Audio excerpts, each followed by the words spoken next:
My next guest, you know him if you're watching this channel. He needs no introduction. Please welcome Andy Richter. Hi, Moses. Thank you for having me. We were taping, so I'm in the courtyard of Largo. But you'll hear some traffic noise. I hear a lot of traffic. It sounds very... I feel like the man on the street. The last time we talked was when we were still doing the show for audiences. And you were telling me that on the old stages, you had a place where you could just go and disappear. Have you found a place there at the Largo where you could just completely disappear? Well, this courtyard is nice. It's noisy, but it's nice. And I come out here when Conan is doing interviews, the Zoom interviews, because I just don't want to make, I'm certainly not going to listen to the interview because it's a speakerphone conversation. Yeah. He talked to Colin Quinn today and I heard everything that guy had to say in 1995. Enough with the Colin Quinn. I'm just kidding. Do you know there's different races of people in New York and they came over at different times? No, I love him, but honestly, no, I stay out of there just so I don't have to worry about if I get up or, that the old seats in the theater will clank or something. Because when I first started here with them, I was in there for one of them and I just was like, I'm too clumsy. I should be out here just so I don't interrupt. But also too, this place, I've known this place for a million years, and I've known everybody here for 20 plus years. So I was always very comfortable in this place, even before we started doing the Conan show here. Yeah, because people don't know, this is the hub of essentially alt comedy where you can really work out stuff before it becomes a special. People have taped their specials there. So it is a cool spot and it's cool that you've taken it. So the place that you found to disappear to is the central courtyard. Yes. Although, you know what? I mean, it's a different thing because I'm not here. If I need to hide in the hour that I'm here, I got real problems. I shouldn't be on television if I'm that. Right. If I'm that, if I need to hide that much. Yeah. But this is how you got roped into this show. You were just too central. You were outside, you were not smoking, and they're like, hey, there's this kid that did stand up once. They asked me, and then when I found out what time it was like I just did it here, rather than normally I would be at home, in my sad, dark little box that I live in. But here, here it's like I said, I feel like a man on the street. That is something I've noticed. I think people, when they do the show for the first time, they're like, oh, I hope Conan likes me. Immediately, I was like, I hope Andy doesn't scowl at me. Because I think, and please tell me if I'm wrong, I feel like you watch stand-up like comedians watch stand-up. Conan's very gracious of let's keep the show on the rails, even if you're bombing. But you feel like you know the mechanics of it, of yeah, that happened, sure. On the Conan show, and Conan has said this, and God bless him, he never wanted me to be any different. But I will sort of laugh as a conversational lubricant. Yeah. But most of the time, I laugh when I think something's funny, which I guess is unusual. And I definitely felt when I went from New York to LA and came out here and had to go through the sitcom process of the table read and then the rehearsals and everything, where everyone laughs real hard at everything over and over and over again. Yeah. Yeah. And I just feel like you're crying wolf, like you're ultimately going to not be able to tell the difference between that's really funny and that's just okay. And I would have other writers say things to me like, you're not a big laugher, are you?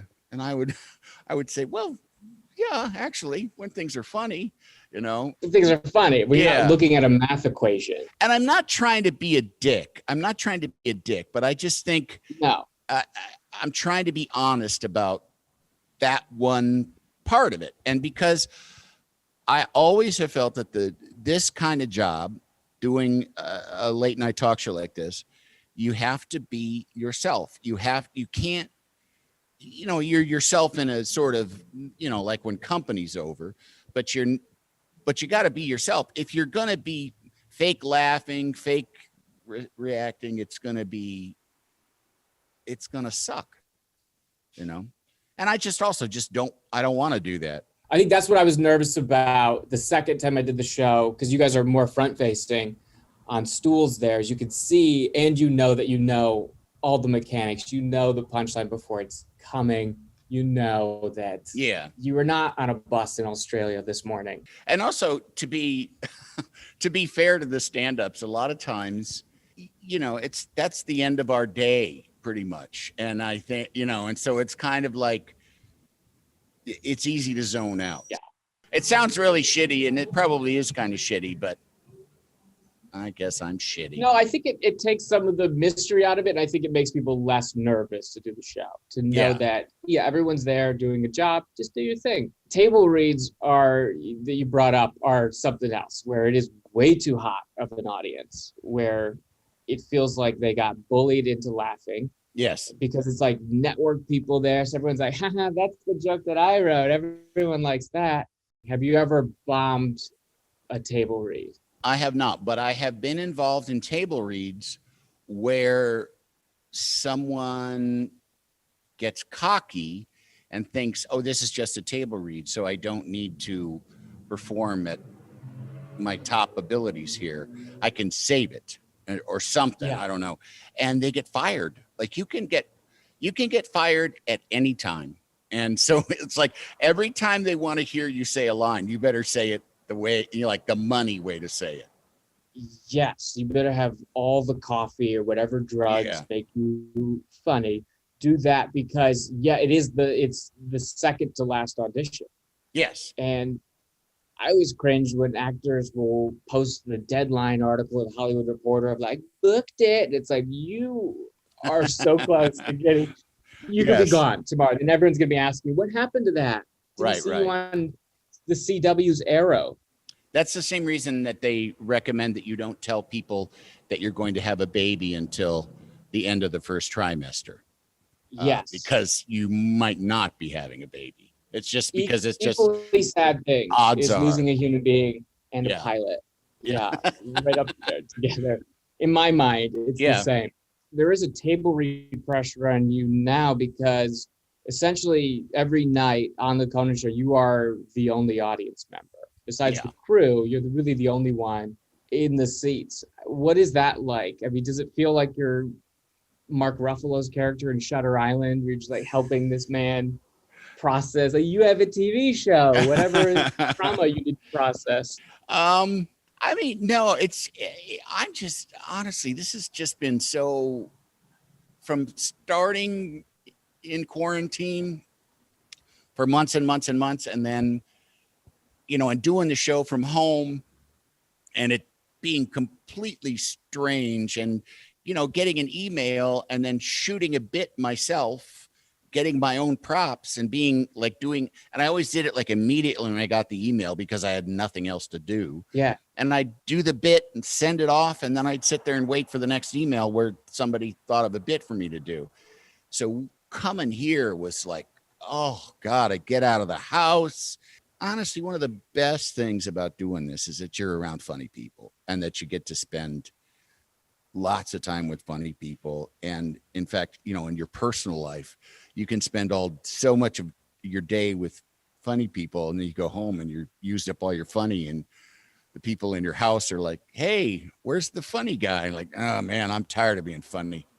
Leave me alone. Yeah, it is hard to talk to people that are not in comedy the same way, because I think people in comedy say the meanest things to each other. Absolutely. Like that's like the way that we get to be funny around here is mostly mean. And I mean, and it's the kind of mean that comes from a group of people that are safe, that feel safe with each other. So you can really, you can you can be a jerk, and you can, and it's and it can be so much fun, and there's such funny stuff, and it's all stuff that could never be on television just because it is all cancelable material. Yes, it's all either awful, dark things, or it's about somebody that could sue. I mean, it's just, it's truly like one of my favorite things about doing this for a living. It's just to get around, and they're, you know, it's people that are paid to be funny. Like they're funny. Yeah, which, you know, makes the roasting hurt extra hard. Yeah. Yeah, they've trained at this. They've been rewarded for it. Even from you when you're a baby, comedy baby, you are making fun of each other. You are teasing each other, you know. I mean, at times it can be a bit much, and it can be more of a young person's game, because you just get older and you're like, there's enough negativity in the world. You've also kept up with the podcast. You've had something to do in quarantine that you're still able to do. Yeah, I have a podcast. What's that been like? Focus on that. It's been nice, and it's definitely, in the early days, was sometimes the only conversation that I would have with another human being face to face, even if it's virtually face to face. I mean, I'm always talking to my kids or texting with my kids, but there were like I say, there were days where, you know, the podcast I'd record for 2 hours just because I was happy to be talking to somebody. And I do just talk to people that I'm interested in talking to mostly. So there's very little kind of drudgery kind of interviews. It's usually fun. It's somebody that I'm looking forward to talking to, and I'm glad I had it to do. Is there something you're looking forward to in 5 years when this is all over? It should feel alive. In 5 years? Oh, Moses, no. Yeah, I mean, the way this is going, this is brutal. This is all so freaking crazy and so unique and so unlike anything that we've ever been through before, that I can't even picture. Like, I think about, what am I going to do at the other side of this? And I can't even picture it. I just am like, I mean, I've had deep existential moments of like, who am I and what do I do with my time and my, with my emotion and my actions. And yeah, because other people, the way they react to you and what you put out, it essentially inadvertently tells you who you are, or at least reinforces the ego or identity. And it's very weird to not have that. To be like, hey, what do I do? Yeah. I thought I would do more. I thought this would be different. Yeah. I mean, it's like down to like, I guess I'll still work in show business, but some days it feels like, am I still going to work in show business? And, and quite frankly, with this show ending in June, the TBS show ended in June, and not really knowing what form the new show will take, it's weird. It's exciting in many ways to have that kind of, sort of change point, and those kind of moments of change, and I've been through them, can be great, and they're scary, but they can be really fun and good. But there's just like, I don't have the notion of like planning a vacation, like to make sure that you can get your reservations. Like I'm not even bothering with anything like that, I just, because who knows, I'm just sitting here waiting for it to end, and then I'll see where my life goes. That's what I've seen, especially with the Comic-Con shows. You're like, this, I didn't know how active you were in each of the sketches and segments. I'm like, no, let's just find it out for this. I think that's, a lot of people don't see that work. Conan relies on me because he trusts my taste and my judgment. So a lot of the time I just get is that good? Yeah. Or no, or like I said before, it needs a new ending, or it needs this joke, or cut that part. You need somebody to turn to and go, tell me I'm not wrong. And if you do it right, you get somebody who will tell you when you're wrong, which is a truly beautiful thing about Conan O'Brien, is that he's willing to be wrong. He's willing to be differed with. I mean, to a certain extent, I can't say much. He may be here. Just scream at you after. Yeah, you could be doing it long enough and still collaborate with people and still Absolutely. know that, hey, yeah, I don't know the best of the room. And because I'll come up with stuff that I think is hilarious, and then I find out, it's not. Comedy is not a poem. It's like it's a democracy. Yeah. You'll find out that thing you thought was really hilarious is not that great, and you go, oh, okay, Yes. Hence the need for live audiences. Yeah. To make the meritocracy work. Yeah. But this is always really great. You're someone that's, I don't know, it's very helpful to always talk to you. Oh, thank you. Get your input on things. It's a good perspective. Thank you for having me. Thank you for taking the time to do this. We really appreciate it. No problem. And I'll see you around campus. Yeah. Be around. We know where you are. You're at the Courtyard. That's right. Andy Richter, everyone. All right. Thank you, Moses. Thank you so much.